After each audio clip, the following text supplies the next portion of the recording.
Hey everybody, welcome back. Got another video for you. I was out last weekend and I hit a local estate sale, and it just so happens that this estate sale was of a late Tuskegee Airman, and so I was able to grab a bunch of his stuff that was there, and just a really great piece of history. And this guy's an amazing fighter pilot.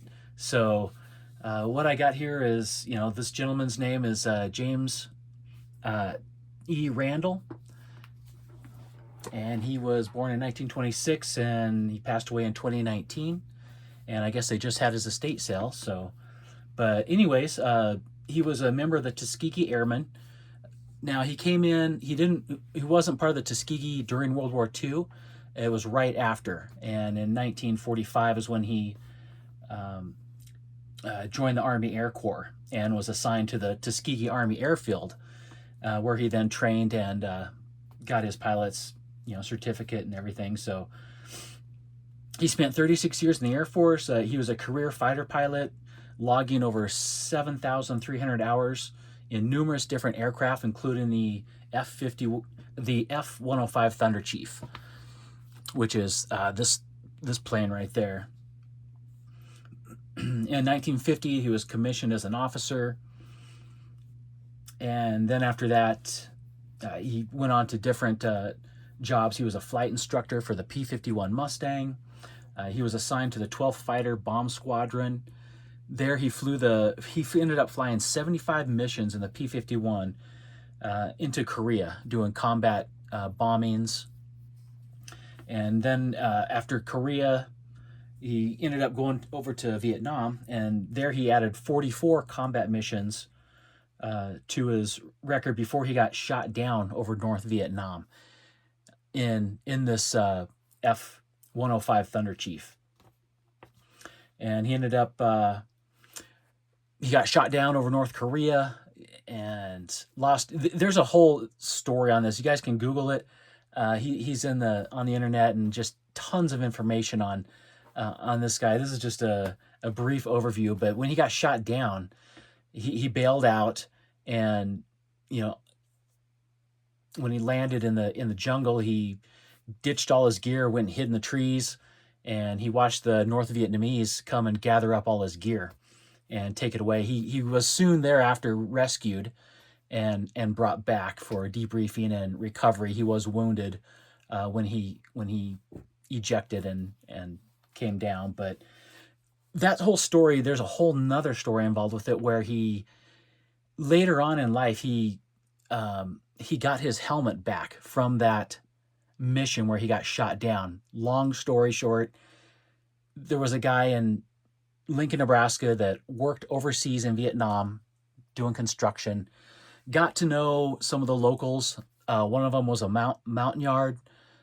They were indigenous during Vietnam and were allies to the United States forces when they were over there. And anyways, this Montagnard ended up acquiring this helmet at a thrift store, and ended up, talking to this guy who was a construction, contractor over there, and told him about it. And so he came back to the States, looked up this James Randall, found him, contacted him, was able to get the helmet back to the United States and reunite it with Mr. Randall. And it was a big ceremony and celebration, and there's several write-ups on it, but just an amazing piece of history. And just he got his helmet back after all this time, and the story behind it's pretty amazing. So anyways, the guy has done all kinds of things, flown numerous different aircraft, crossed the Pacific Ocean 7 times, delivering this F-105 fighter jet to Southeast Asia, crossed the Atlantic Ocean several times as well. And so anyways, that's just a little brief history of him, but just wanted to show you some of the other stuff I got. I ended up coming across his dog tags here. And I was really happy to get those, just a real personal item. And then right here on the table, there's just all kinds of patches and medals. We got some challenge coins. This one's a Purple Heart. Never seen one of these before. There were several others, but I kind of just picked out one or two of the coolest ones. And and of course I got his ribbon bars here, highly decorated. All the different ribbon bars, Korea, Vietnam,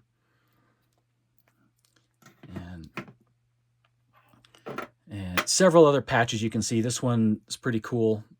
North Vietnam. This is one 44.5 missions where he got shot down. A few other patches up here. Kind of neat. But check those out. Other stuff down here too. We got some pilots' wings, command wings.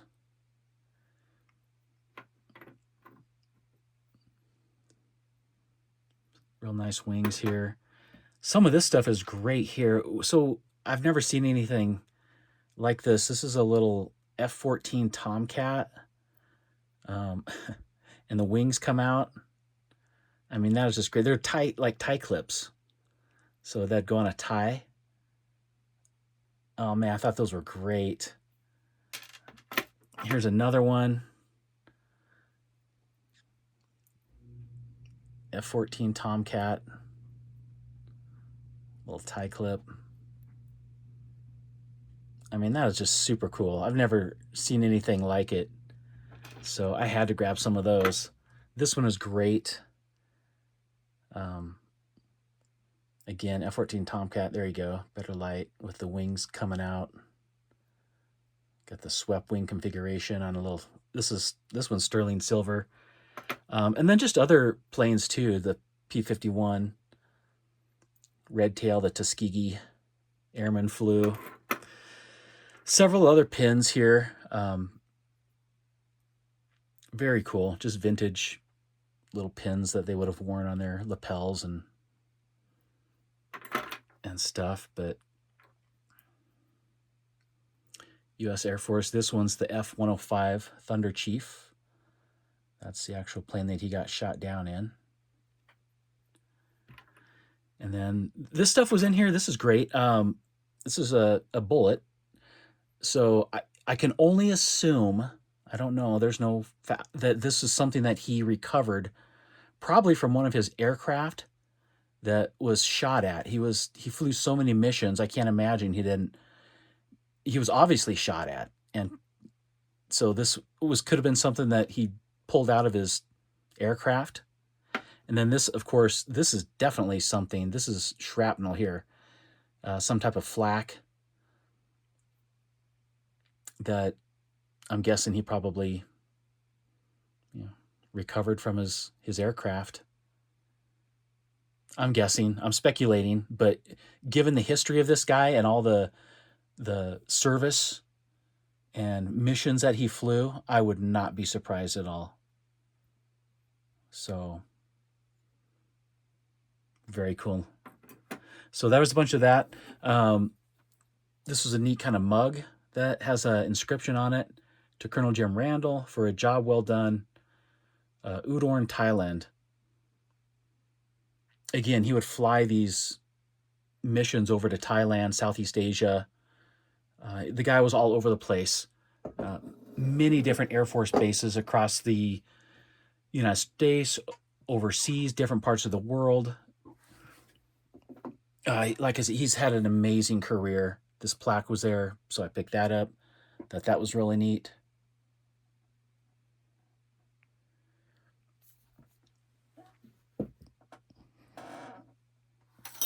This is just another,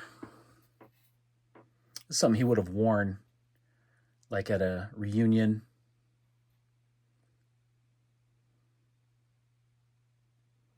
Has like a little pin on the back, a couple little pins and a little plastic little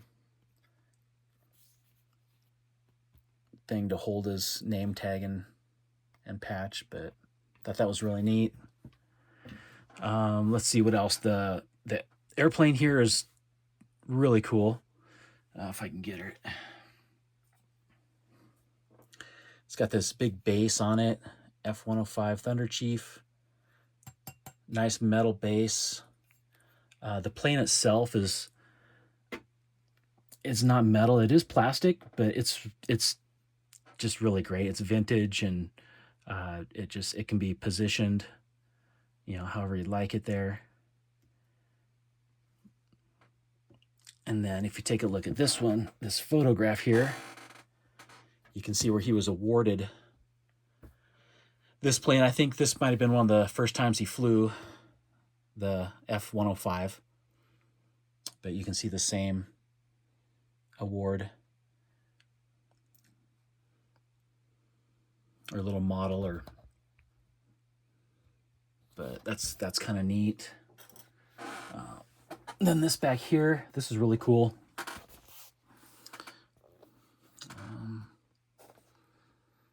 Got this file on him, and inside is just all kinds of information.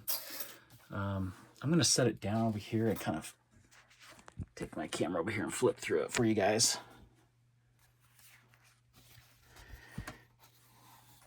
Got a picture of him here. And then this one's like a younger picture when he probably first went in 1945. It looks like it with the uniform and style and everything. These are all his awards.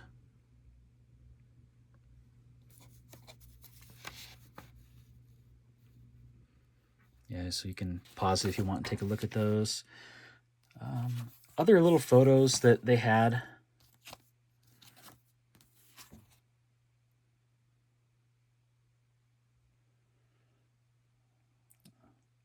So I'm guessing that's him taking a look at that looks like a P-51 Mustang.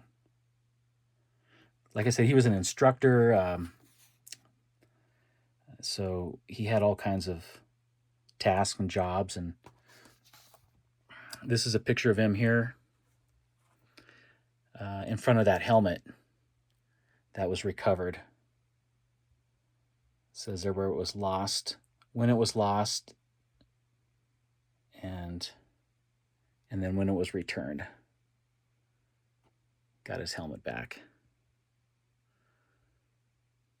But then just some other really great photos here of him climbing into this plane. Glare is bad, but several of them. Again, here's another one of him.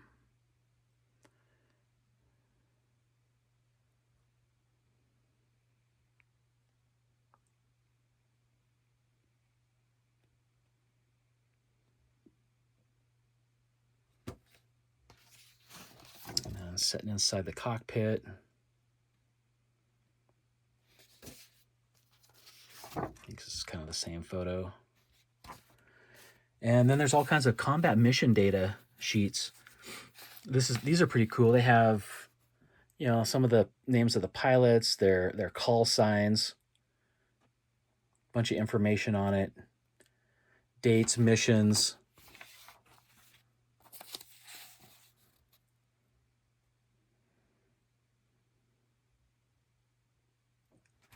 So I thought that was really neat. I've never seen anything like this, but I'm sure glad he held on to this stuff. So there's just lots of these. All kinds of missions, cool information on there. And what else was in here? There's a...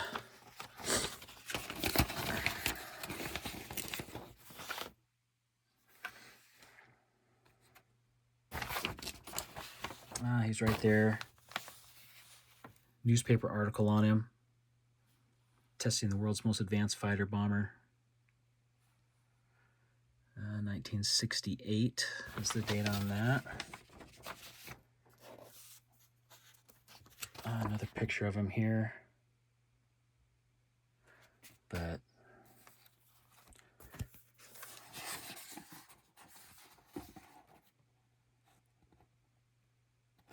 yeah, lots of great information. Different reports, all kinds of stuff like that. He's got military citations, getting all these are just citations for him getting his awards, Legion of Merit.